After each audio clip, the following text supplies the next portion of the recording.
نحمد الله العظيم نصلي ونسلم على الرسول الكريم أما بعد فقد قال الله سبحانه وتعالى في كلامه القديم والفرقان الحميد أعوذ بالله من الشيطان الرجيم بسم الله الرحمن الرحيم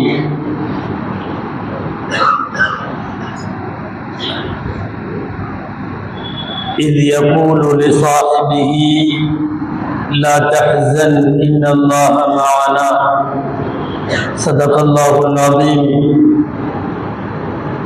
وقال رسول الله صلى الله عليه وسلم لو كنت متخذا خليلا لاتخذت أبا بكر خليلا صدق رسول الله صلى الله عليه وسلم எல்லா புகழும் அல்லாஹ் ஜல்ல ஷானுஹு தஆலா ஒருவனுக்கே உரித்தாகும்.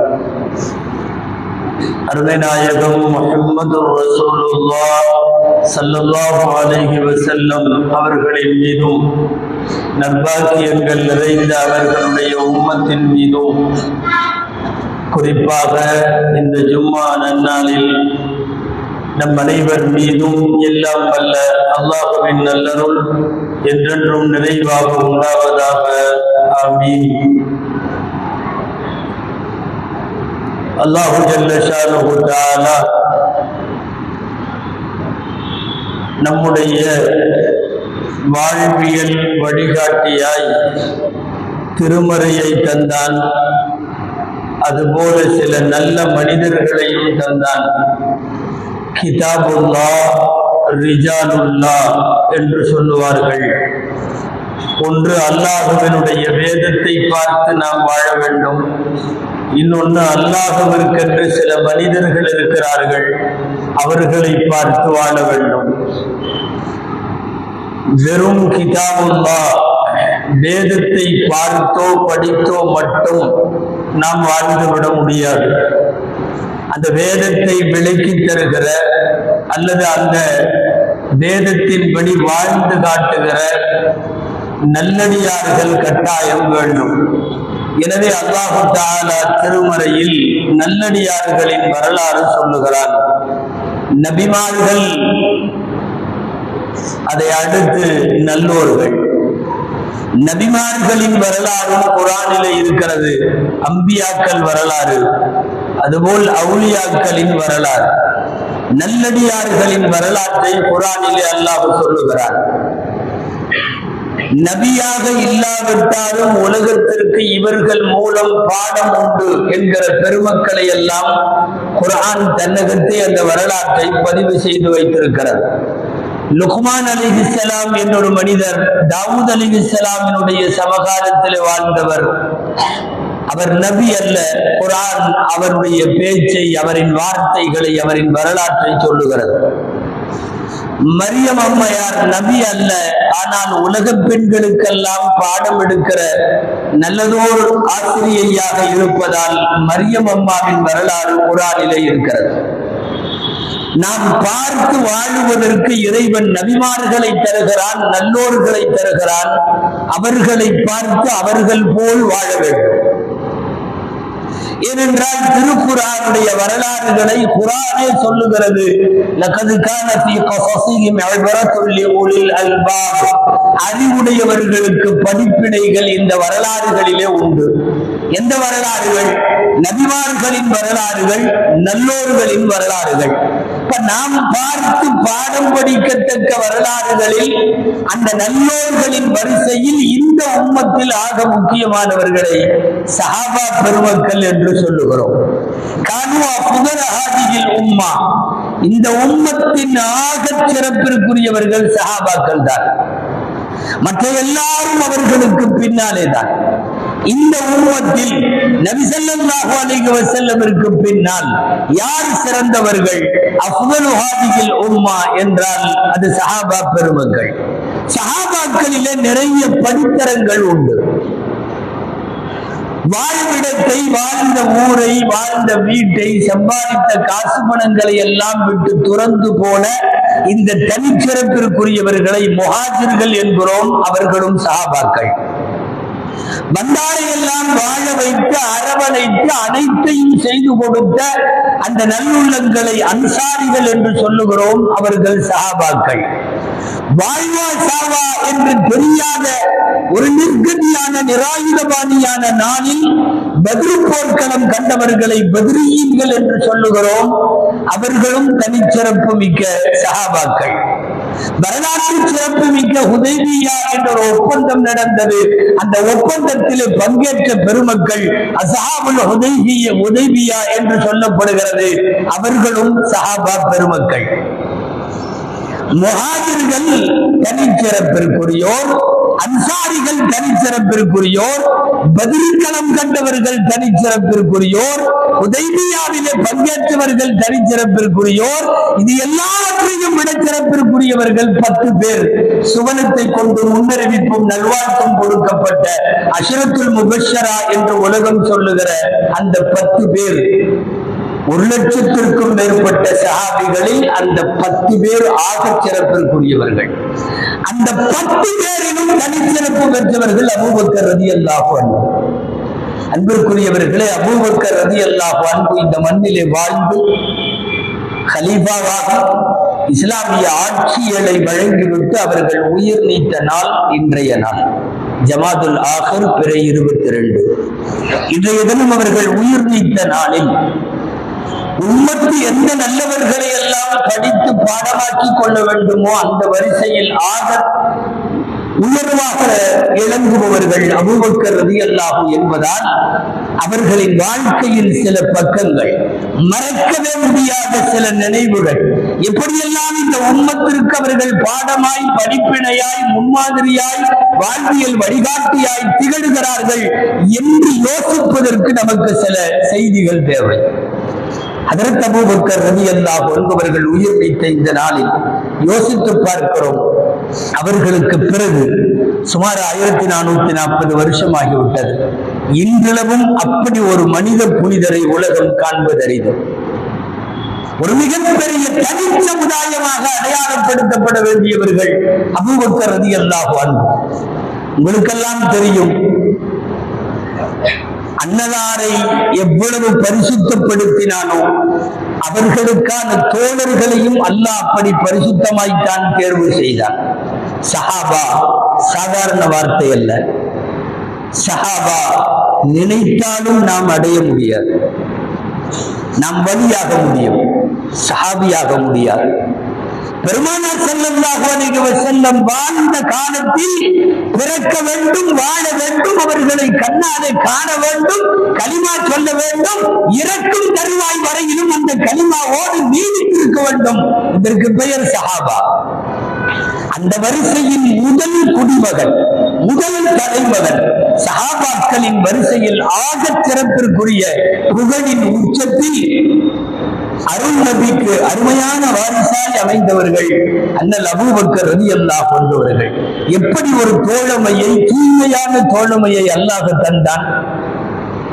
ஷரீஅத் வந்த பிறகு அல்ல, ஈமான் கொண்ட பிறகு அல்ல, பிறந்ததிலிருந்தே அவர்கள் மதுவை தொட்டதில்லை. மது குடும்பத்துடனாக இருந்த காலத்திலும் அந்த கிண்ணம் அவர்களின் கைகளுக்கு வந்ததில்லை.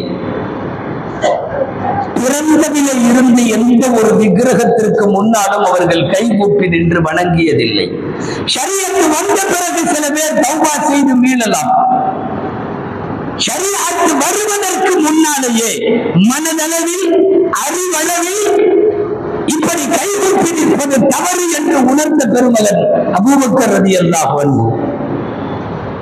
நீங்கள் கேள்விப்பட்டிருப்பீர்கள், எந்த சஹாபியை சஹாபி இல்லை என்று மறுத்தாலும் அவர் பாவியாகுவார்.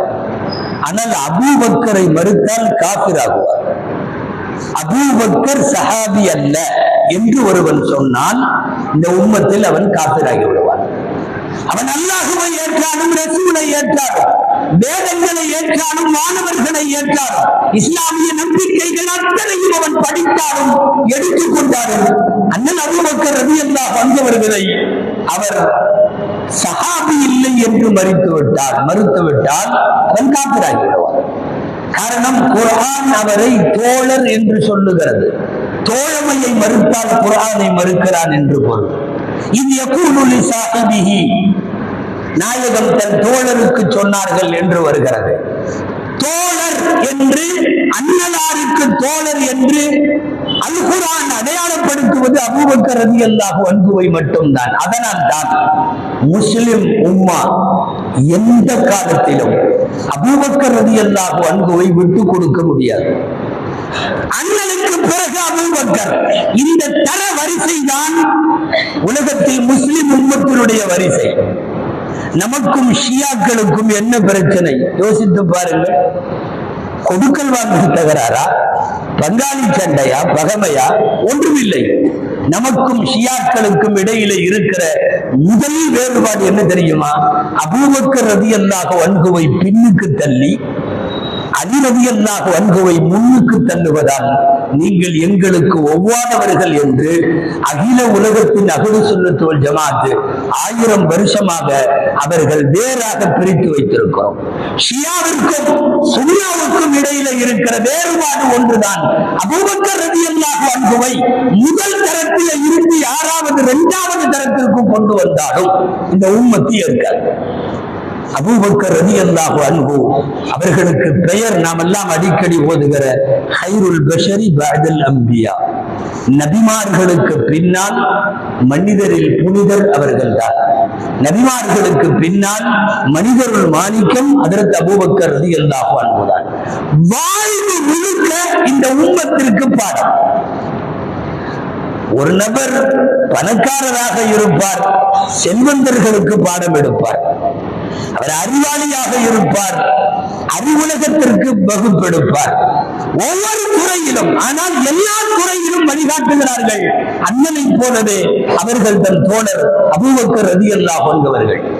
உலகத்திலே இருக்கிற சூஃபியாக்கள் என்று சொல்லுகிற, சூஃபிசத்தை ஏற்றுக்கொள்ளுகிற, ஆன்மீகத்தை ஆணிவேராய் கொண்டிருக்கிற அத்தனை பேருக்கும் அபூபக்கர் ரலியல்லாஹு அன்ஹு தான் பாடம், அவர்கள் தான் படிப்பினை. சூஃபிசம் என்பது என்ன? ஆன்மீகத்தினுடைய ஆழமான அர்த்தம் என்ன?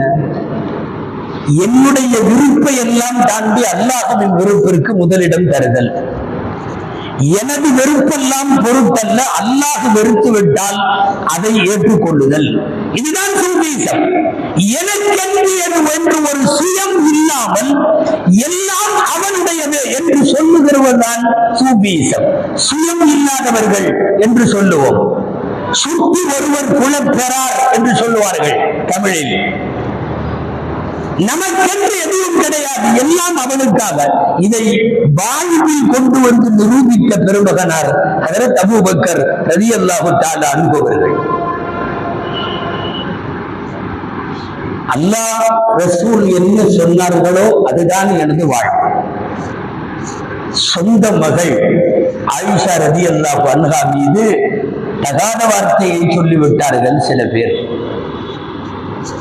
அவமானமாய் சில அவச்சொற்களை, சுடு சொற்களை, தடித்த வார்த்தைகளை பிரயோகித்து விட்டார்கள். அவர்களின் ஒழுக்கத்திலே குறை கண்டு விட்டார்கள் சில பேர். வதந்தியாய் அதை பரப்புகிறார்கள். நபிகளாரின் காதுக்கும் வந்திருக்கிறது. அல்லாஹ்வுக்கும் இங்கே நடப்பதெல்லாம் தெரியும். சுமார் 30-40 நாட்கள் பெருமானார் வாய் திறக்கவில்லை. இன்னும் அவர்களின் மனைவி ஆயிஷாவை குறித்து ஊழிப்படி பேசுகிறது.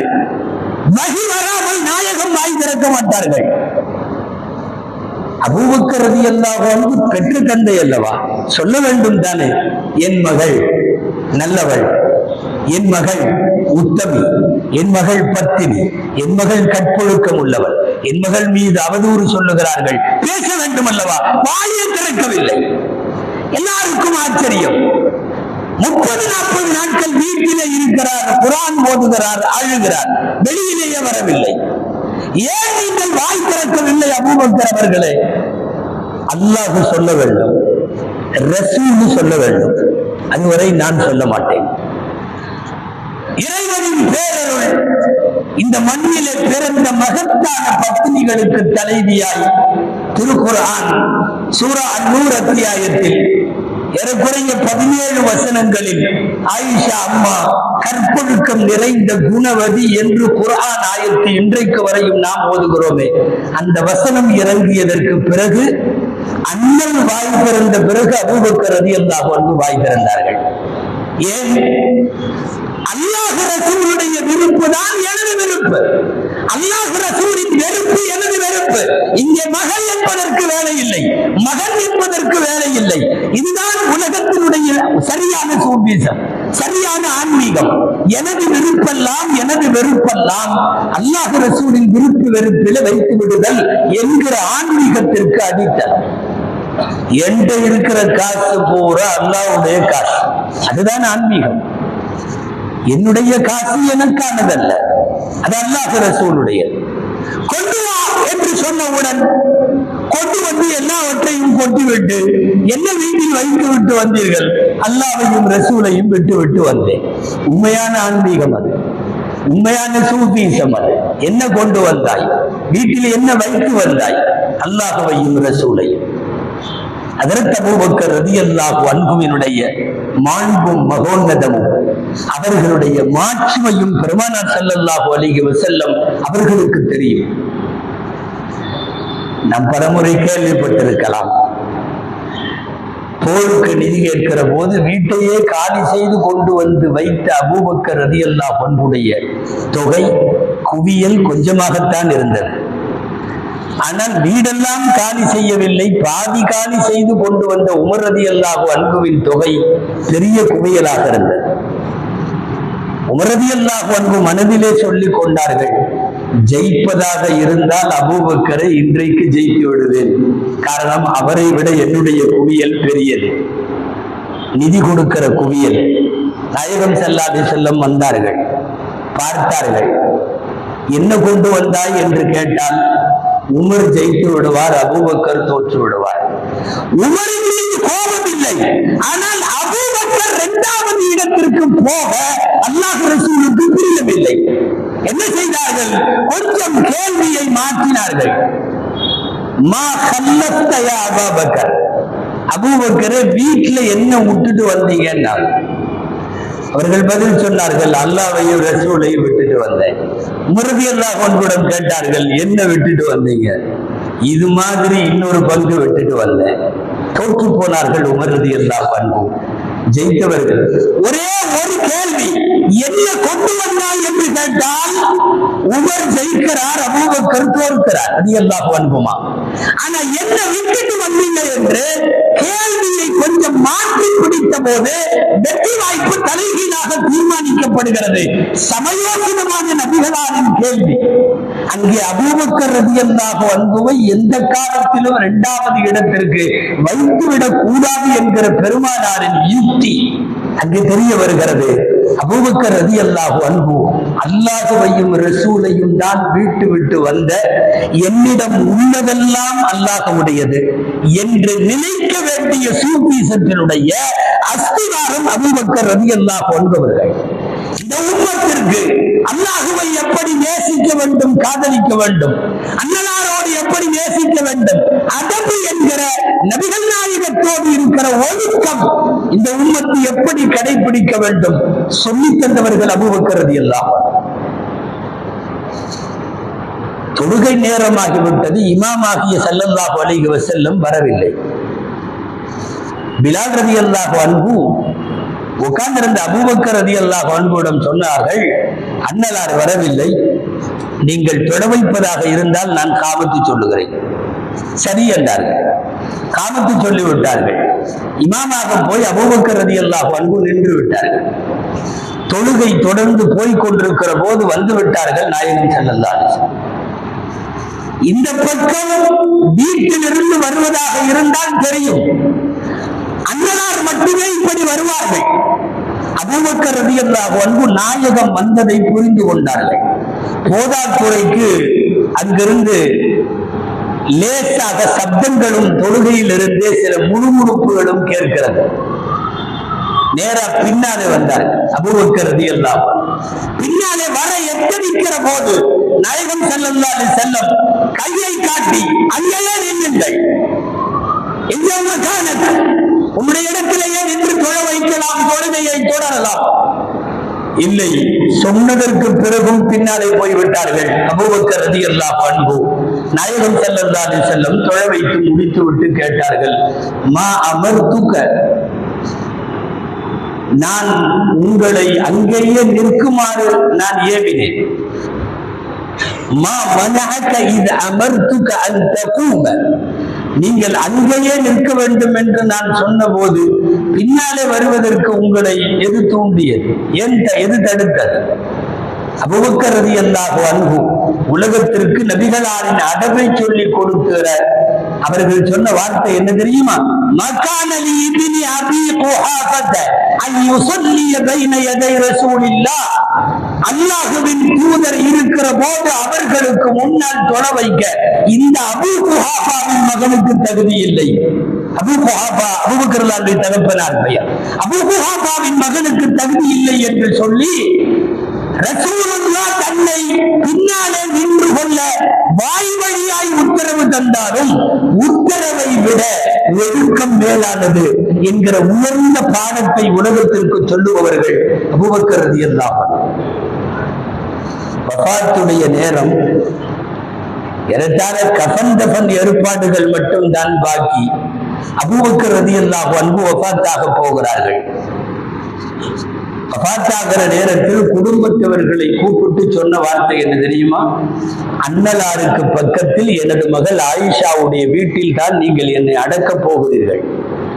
நீங்கள் அடக்கப் போகிற போது தயவு செய்து என் தலையும் ரசூலின் தமையும் நேராக இருக்கும் வண்ணம் அடக்கிவிடக்கூடாது. காலமெல்லாம் நான் பெருமானாருக்கு பின்னாலே இருந்திருக்கிறேன்.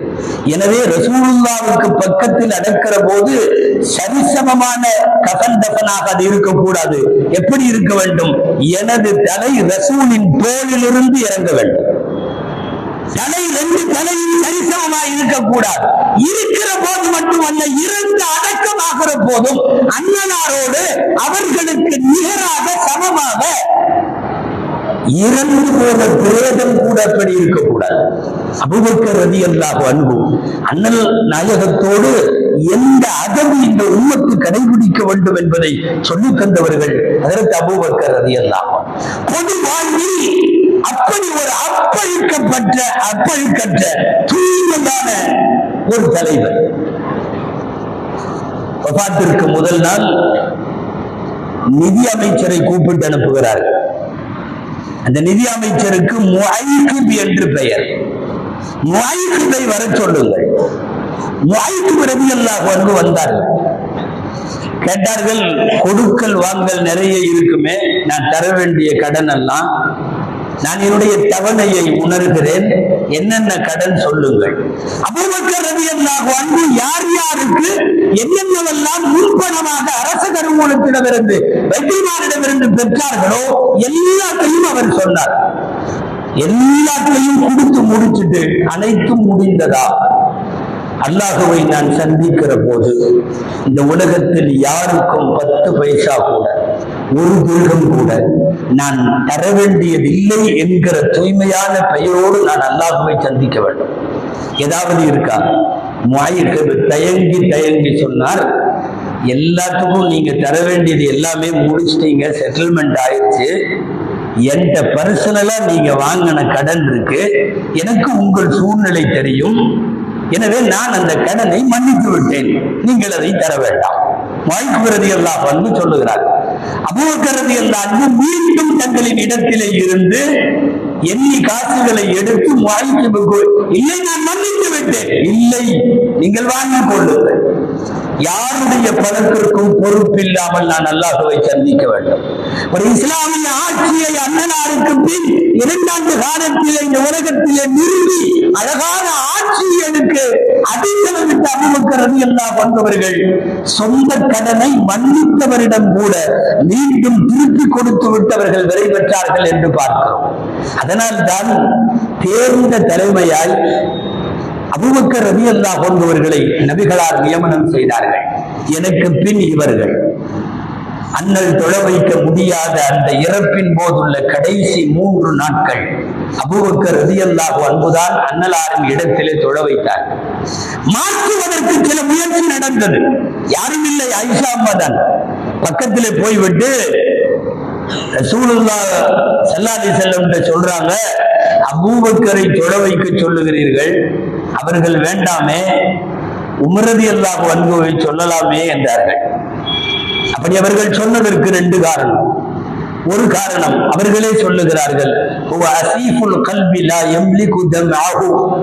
கண்ணீரை கட்டுப்படுத்த முடியாமல் திருமறையை ஓதினால் அழிவு கொண்டே இருக்கிற சுபாவம் அபூபக்கருடையது, மெல்லிய இளகிய மனமுடையவர். எனவே அவர்கள் என் தந்தை வேண்டாம், என் தந்தை தொழ வைக்க வேண்டாம். 2வது காரணம், அண்ணலாரை பார்த்து பார்த்து வருவார்களா என்று வடிவேல் விழிவைத்து காத்து கொண்டிருக்கிற ஒரு கூட்டத்திற்கு அவங்க இடத்துல யாரு வந்து நின்றாலும் மனசு அதிருப்தியா தெரியும். எதிர்பார்த்த ஒருவர் வராமல் அவருக்கு பதிலாக இவர்கள் தான் என்றால் கோபமும் அதிருப்தியும் வந்து நிற்பவர் மீது திரும்பும். எனவே என் தந்தை வேண்டாம். ஸல்லல்லாஹு அலைஹி வஸல்லம் சொன்னார்கள், முரு அபூ பக்கரின் யுஸல்லி பின்னாஸ், மக்களுக்கு தொழ வைக்க அபூபக்கருக்கு உத்தரவிடுங்கள், அபூபக்கரிடம் சொல்லுங்கள். திரும்ப மாறி மாறி ஒவ்வொரு மனைவியாய் வந்து சொன்ன போது கோபப்பட்டு சகராத்துடைய நிலைமையிலும் சத்தத்தை கூட்டி விட்டார்கள் நாயகம் ஸல்லல்லாஹு அலைஹி வஸல்லம். அல்லாஹு வ ரசூலுஹு இல்லா யகூன அபூபக்கர், அல்லாஹ்வும் ரசூலும் இந்த இடத்திலே அபூபக்கரை தவிர வேறு யார் நிற்பதற்கும் அவர்கள் மறுத்து விட்டார்கள். அல்லாஹ்வும் ரசூலும் உறுதி இதுதான். போய் நின்றார்கள். அபூபக்கர் ரலியல்லாஹு அன்ஹு ரசூலுல்லாஹ் ஹயாத்தோடு இருக்கிற போது நின்றவர்கள் அப்படியே தொடர்ந்து 2 ஆண்டு காலங்கள் பெருமானாருக்கு பிந்தைய இஸ்லாத்தை தூக்கி நிறுத்துவதிலேயும் அப்படியே நின்றார்கள். அல்லாஹு அக்பர். பதவியேற்ற காலத்தில் அவர்கள் ஆற்றிய இந்த உம்மத்திற்கான போர்க்கால அடிப்படையில் அவர்கள் எடுத்த சில சேவைகள், சில நடவடிக்கைகள், கொண்டு வந்த சில மசோதாக்கள் இந்த உம்மத்தில் காலமெல்லாம் நிலைத்திருக்கிறார். மிகப்பெரிய நபிமொழி அறிவிப்பாளர் ஹஜ்ரத் அபூ ஹுரைரா ரலியல்லாஹு அன்ஹு சொல்லுகிறார்கள், லவ்லா உஸ்துஹ்லிஃப அபூ பக்கர் லமா உபிதல்லாஹ். ரசூலுல்லாஹ் வஃபாத்தான பிறகு இந்த மண்ணின் சூழ்நிலை என்ன தெரியுமா? கொத்து கொத்தார், 1000 அல்ல, லட்சக்கணக்கில் பல பேர் ரசூலுல்லாஹ்வே போயிட்டாங்கன்னு சொல்லி இஸ்லாத்தை விட்டு அப்படியே வெளியேறுவதற்கு தயாராக ஒரு கூட்டம். பொறுப்பு அபூபக்கருடையது. அத்தனை பேரையும் இழுத்து மீண்டும் இந்த இஸ்லாமிய வாகனத்தை செலுத்தினார்கள் அல்லவா? அபூ ஹுரைரா ரலியல்லாஹு அன்ஹு சொல்லுகிறார்கள், லவ்லா உஸ்துஹ்லிஃப அபூபக்கர், அபூபக்கர் மட்டும் கலீஃபா ஆக்கப்படவில்லை என்றால் லமா உபிதல்லாஹ், அல்லாஹ் வணங்கப்பட்டிருக்க மாட்டான், அல்லாஹ்வை வணங்க ஆகியிருந்திருக்காது. அந்த அளவிற்கு தேய்ந்து போகும் சூழ்நிலை உருவான நேரத்தில் நபி ஸல்லல்லாஹு அலைஹி வஸல்லம் அவர்களுக்கு பின்னால் இந்த மார்க்கத்தை நிறுவியது, நிர்மாணித்தது அபூபக்கர் ரலியல்லாஹு அன்ஹு. மேல்நாட்டினுடைய கிறிஸ்தவ அறிஞர்கள் பெருமக்கள் சில பேர் எழுதியிருக்கிறார்கள், 2வது முறையாக இஸ்லாமை ஸ்தாபித்தவர் அபூபக்கர். வஃபாத்திலே கூடிய லட்சக்கணக்கான மக்களை கூட்டி வைத்துக் கொண்டு பேசினார்கள். அது பேசுறதுக்கெல்லாம் ஒரு துணிவு வேண்டும். அழுகையை அடக்கிக் கொண்டு 63 வருஷ நற்பை உள்ளுக்குள்ளே புதைத்துக் கொண்டு கண்ணீரை வெளிக்காட்டாமல் பேசினார்கள். மய்யஅபுது முஹம்மதன் ஃபஇன்ன முஹம்மதன் கத் மாத். உங்கள யாராவது முஹம்மது ரசூலுல்லாஹ்வை வணங்கிட்டு இருந்தீங்கன்னா அவங்க எல்லாம் புரிஞ்சுக்குங்க, முஹம்மது ஸல்லல்லாஹு அலைஹி வஸல்லம் வஃபாத் ஆகி விட்டார்கள். மன் கான மின்கும் யஅபுதுல்லாஹ் ஃபஇன்னஹு ஹய்யுன் லா யமூத். உங்கள யார் அல்லாஹ்வை வணங்குகிறீர்கள், இந்த ஒரு வார்த்தை இழுத்து பிடித்து லட்சக்கணக்கான பேரை இஸ்லாத்திலேயே அந்த வண்டியிலேயே பயணிக்க வைத்தது. அந்த வாகனத்தை மீண்டும் செலுத்த அந்த வார்த்தைகள் தான் மிக முக்கியமான காரணம். அண்ணலம் பெருமானார் ஸல்லல்லாஹு அலைஹி வஸல்லம் அவர்களுக்கு பிறகான இந்த உம்மத்தை, இந்த மார்க்கத்தை தூக்கி பிடித்த அவருடைய வரலாறு காலமெல்லாம் இந்த உம்மத்திற்கு படிப்பினை.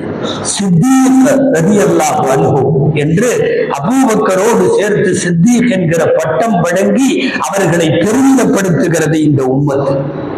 சித்தீக் உண்மைப்படுத்தியவர், உண்மையாளர், உண்மைப்படுத்தியவர். ஏன் இந்த பட்டம்? ரெண்டு காரணம்.